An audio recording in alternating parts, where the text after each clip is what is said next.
Hi guys, मैं सैयद आज़म Ali channel खौफ के साथ आप लोगों का बहुत बहुत ज़्यादा शुक्रगुजार हूँ कि आप लोगों ने हमारे चैनल को सब्सक्राइब किया और प्रमोट किया। आप लोगों का बहुत बहुत शुक्रिया, बहुत बहुत धन्यवाद। आप लोग कहीं से भी किसी भी मुल्क से भी ताल्लुक़ रखते हैं और सुनते हैं, ये हमारे लिए बहुत बड़ी बात है कि आप लोग हमारी स्टोरीज़ को सुनते हैं और हमारे चैनल को सब्सक्राइब करते हैं। और मैं उम्मीद करता हूँ कि हमारे सब्सक्राइबर बहुत जल्द इससे भी ज़्यादा होंगे। और ये सिर्फ किस वक्त होगा? ये सिर्फ उस वक्त होगा जिस वक्त आप लोग हम लोगों को सपोर्ट करेंगे। चलिए अब सुनते हैं जो लास्ट प्रीवियस हमारा एपिसोड था, जिनका प्यार, जिसके अंदर आलिया ने वो नगीना उठा लिया था और उसके बाद उसको एक आवाज़ आई थी, मर्दाना आवाज़ आई थी शुक्रिया की। उसके बाद आलिया के साथ क्या हुआ, आइए सुनते हैं। इस बार आलिया को अपने कानों पे धोखा नहीं हुआ। ज़रूर कोई अजनबी आवाज़ थी जिसने शुक्रिया का लफ्ज़ अदा किया था। वो बदहवासी से खड़ी हुई, कौन है?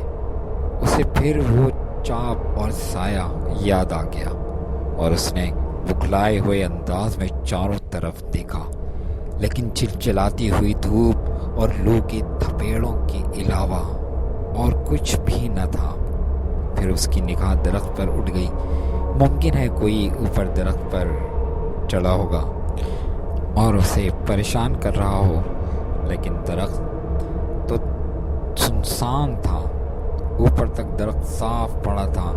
उसे कुछ खौफ सा महसूस होने लगा और वो चारपाई से उठकर खड़ी हो गई। पत्थर अब भी उसकी अंगूठी में ही था। वो तेज तेज कदमों से सदर दरवाजे की तरफ चल पड़ी और फिर दोबारा अपने कमरे में आ गई। अजीब बात थी, उसके कानों पर भरोसा था और उसे साफ तौर पर शुक्रिया सुना था। काफ़ी देर तक वो मुतासिर रही थी। फिर उसकी निगाह खिड़की पर पड़ी। 4 बजने में सिर्फ 10 मिनट बाकी थे। वो सब कुछ भूलकर खुद को बावर्ची खाने के लिए तैयार करने लगी।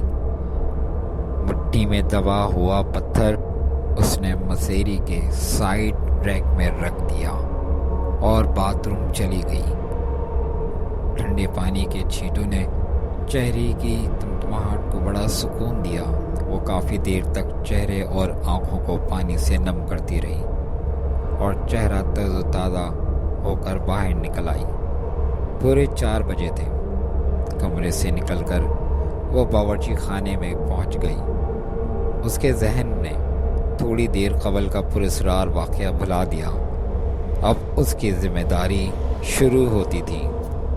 उसने जहन में फरमाइशात के उस खैरात को टटोला जो आज शाम की चाय के लिए घर के हाकिमों ने की थी। सबकी फरमाइश पूरी करना लाजमी था।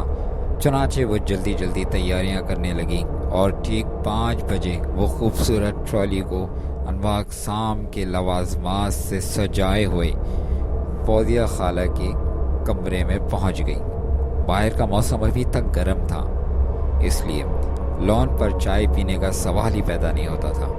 और फिर यूं भी गर्मियों में तो 5 बजे दोपहर ही होती है। बर्फ़ की तरह ठंडे कमरे में सब लोग सोफ़ों पर बैठे बैठे क़हक़ह लगाते रहे थे।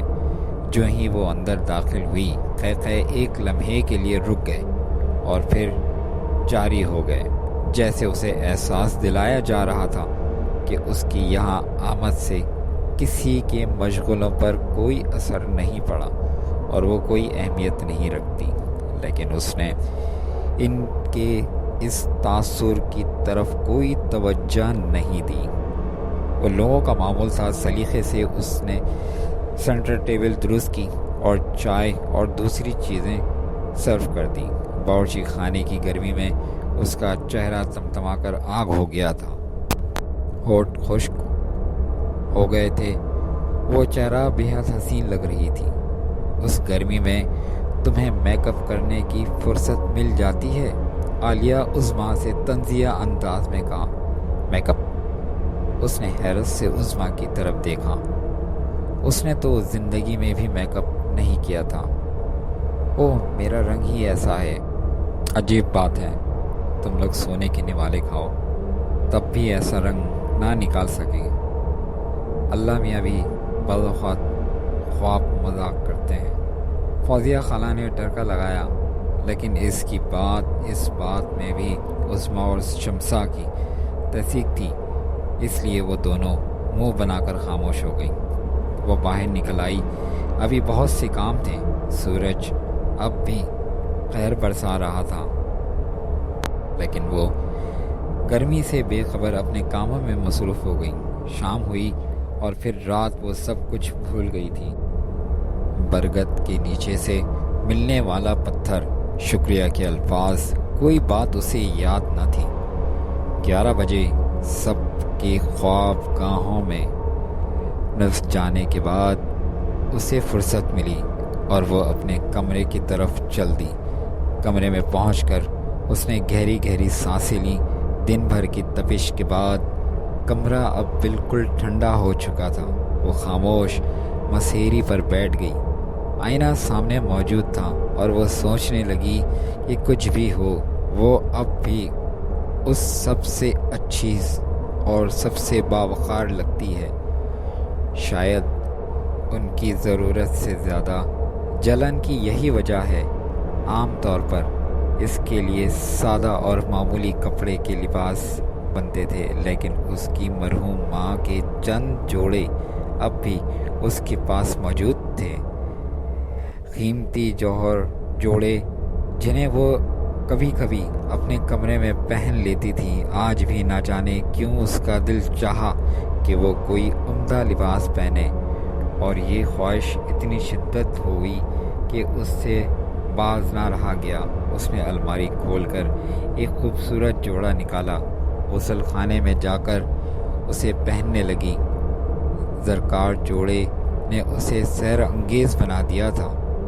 اس نے باہر نکل کر آئینے میں اپنی شکل دیکھی اور خود ہی شرما گئی۔ کاش اسی وقت اسے دیکھنے والا کوئی ہوتا اور ایمانداری سے اس کے بارے میں کچھ کہہ سکتا، اس نے سوچا، اور وقتاً اسی وقت ایک آواز اس کے کانوں میں گونج اٹھی، چشم بد دور۔ وہ اچھل پڑی۔ اس نے گھبرائے ہوئے انداز میں دروازے کی طرف دیکھا، لیکن دروازہ تو اندر سے بند تھا۔ اس نے مسیری اور پھر پورے کمرے کے دوسرے کونوں میں دیکھا، لیکن کوئی نہ تھا۔ یہ میرے کانوں میں بجنے لگے ہیں۔ آخر اس وقت شکریہ کی آواز، اور اب اس آواز کا تصور کے ساتھ ایک اور انکشاف۔